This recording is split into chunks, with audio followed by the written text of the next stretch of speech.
Please help me welcome Donnell Wyche.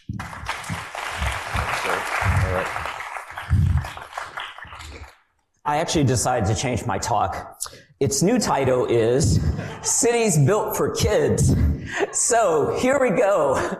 What would it look like for us to build a city where kids could do this on their own at any time that they wanted to?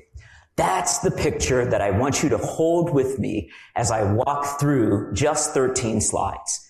We can build for belonging, but exclusion is also built in.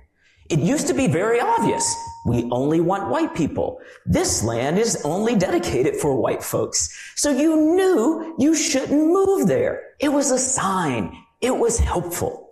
Then we moved on to maps. Those maps were hidden. No one knew, but you couldn't get in because you couldn't get a mortgage. This is the red line maps of Detroit. Ann Arbor didn't have red line maps. Instead, it had fire insurance maps. And those maps were the ones that excluded black families from owning homes. This map, 36% of the available land in Ann Arbor is dedicated to single-family homes. We built that out to all of the city, which is why we're having a hard time bringing density into the city, because we put up all this low density. And then I discovered we're still doing segregation today. This is from 2020. Apartment dwellers are getting new homes, but the single-family homes that they're going to connect to said, we don't want their traffic in our neighborhood, so put up a gate. And you know what? 20 people got 10 city council members to say, put up a gate. Let's build a city where an 8-year-old could get a popsicle by walking to the store themselves and eat it because they had enough time and peace on the way home. When we think about building cities for kids, think about Halloween. If you know anything about Ann Arbor, the people on Granger hate Halloween, or maybe it's just students. Why? Because they steal their Halloween stuff. Why? Because everyone goes there to trick or treat, because that was designed for the kids.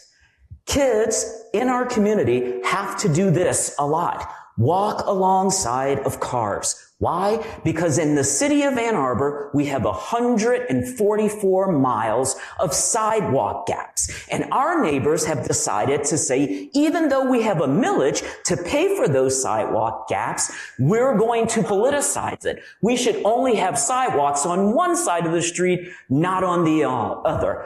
A neighbor actually said if a sidewalk came into his neighborhood, he was going to cut down all of his trees. It's okay. We have 1.5 million. How do we build a city for kids? We build plazas. We build playgrounds. We build spaces where we can gather together as a community, where kids experience just a lot of agency and freedom. But in order to do that, we have to make space for more families to be here. Duplexes are okay. Triplexes, I guess we're going to say fine for that. But quadplexes, townhouses, courtyards, stack flats, nope. You have to do a site plan review to get those built. This is what we want, right?